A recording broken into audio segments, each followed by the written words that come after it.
सभी को नमस्कार। मैं आपके साथ अमन। जिस तरीके से भारतीय जनता पार्टी धर्म की राजनीति से पूरे भारत में सरकार गठन का एक प्रयास करती है, चुनाव जीतने का एक प्रयास करती है, उसी की एक झलक या उसी की एक रणनीति पश्चिम बंगाल में भी नजर आ रही है। क्योंकि पश्चिम बंगाल में 2026 मई में, अप्रैल में विधानसभा चुनाव होने हैं। उसी के मद्देनजर एक रणनीति जो खुलेआम स्पष्ट भी आ रही है। अगर उसको पर्दे के पीछे की बात की जाए तो अगर आप देखें तो जिस तरीके से वहां पर टीएमसी के नेता और विधायक हुमायूं कबीर ने बाबरी मस्जिद बनाने का ऐलान किया, जिसकी नींव 6 दिसंबर को रखने की घोषणा भी करी, उसको लेकर कार्यक्रम करने की घोषणा करी, लेकिन टीएमसी ने और बंगाल की मुख्यमंत्री ममता बनर्जी ने विधायक हुमायूं कबीर को अपनी पार्टी से बाहर निकाल दिया। लेकिन इसके पीछे का एक पहलू वो भी लोगों को ध्यान रखना चाहिए, क्योंकि क्या इस विधायक के पीछे, इस नेता के पीछे कहीं भारतीय जनता पार्टी का हाथ तो नहीं है? क्या उसकी ये नीति तो नहीं है कि बंगाल में भी एक तरीके से पोलराइजेशन किया जाए, ध्रुवीकरण वोटों का, हिंदू मुस्लिम वोटों का, जिस तरीके दिखाया जाए कि टीएमसी ममता बनर्जी बाबरी मस्जिद निर्माण करने वालों के साथ है और हम हिंदुत्ववादी हैं, हम श्री रामलला का मंदिर अयोध्या में बनाकर आ रहे हैं, हमारा समर्थन कीजिए। क्योंकि उसी के संदर्भ में आप देखिए जिस तरीके से पश्चिम बंगाल में कोलकाता में गीता पाठ का आयोजन किया गया, जिसमें कई साधु संत पहुंचे, जिसमें भाजपा के प्रबल समर्थक, एक तरीके से कहा जाए बागेश्वर बाबा धीरेन्द्र कृष्ण शास्त्री पहुंचे, भारतीय जनता पार्टी के बड़े नेता बंगाल के पहुंचे, गीता पाठ कहा जा रहा है कि मस्जिद के विरोध में, बाबरी मस्जिद के विरोध में हम गीता पाठ कर रहे हैं, हम भी अपना धर्म का प्रचार प्रसार कर रहे हैं। लेकिन भारतीय जनता पार्टी और केंद्र की सरकार की भी कुछ रणनीति है, वो नजर आ रही। जिस तरीके से इतना बड़ा आयोजन गीता पाठ का किया जा रहा है, क्योंकि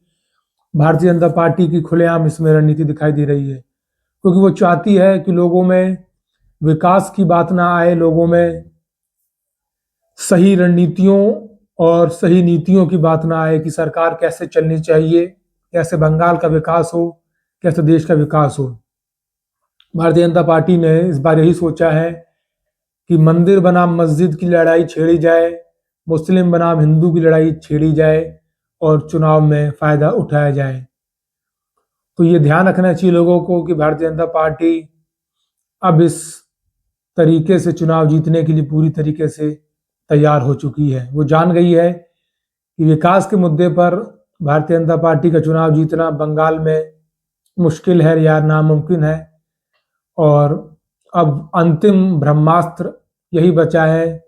कि जितना हो सके हिंदू मुस्लिम किया जाए। क्योंकि अगर जिस तरीके से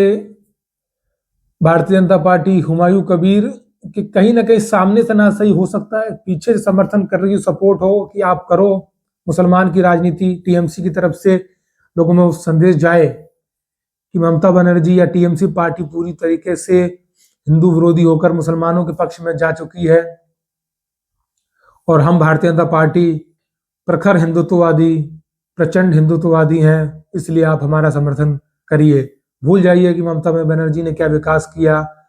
या वो क्या विकास का प्लान बंगाल की जनता को बता रही है। आप ये ध्यान रखिए कि टीएमसी आपको मस्जिद का प्लान बता रही है, भारतीय जनता पार्टी आपको मंदिर का प्लान बता रही है। लेकिन जनता को सजग रहना चाहिए, क्योंकि अगर आप देखें कोई भी किसी भी धर्म का बड़ा नेता, उसका कभी नुकसान नहीं होता, ना हिंदू धर्म के किसी बड़े नेता का नुकसान होता है, ना मुस्लिम धर्म के उनके समाज का, क्योंकि वो सब अच्छी पोजीशंस पे रहते हैं, अपने बच्चों को अच्छा पढ़ाते हैं, लिखाते हैं, विदेशों तक में पढ़ाते हैं। नुकसान हमेशा गरीब जन सामान्य का होता है, चाहे वो मुस्लिम समाज का हो, चाहे वो हिंदू समाज का हो। तो इनकी राजनीति में जनता ना फंसे, जनता योग्य उम्मीदवार को ही समर्थन करे जो उनके लिए काम कर रहा है, जो विकास कर रहा है जमीनी स्तर पर। क्योंकि कहीं भी अगर मंदिर भी बन जाए, मस्जिद भी बन जाए, तो मंदिर और मस्जिद के बाहर बैठने से या उनके अंदर भी बैठने से आपकी कर्मठता में सुधार नहीं हो सकता। क्योंकि भगवान यही कह रहे हैं गीता में भी अर्जुन से कि है अर्जुन, कर्म करो, अकर्मण्य तो कोई हो ही नहीं सकता। मैं भी कर्म ही कर रहा हूं इस मनुष्य के अवतार में, तुम भी कर्म करो। इसलिए व्यक्ति को ये ध्यान रखना चाहिए कि भगवान जिनका मंदिर बन रहा है वो स्वयं कह रहे हैं, हे मनुष्य, कर्म के प्रति सतर्क रहो, ना कि नेताओं की हिंदू मुस्लिम की राजनीति में फंसो।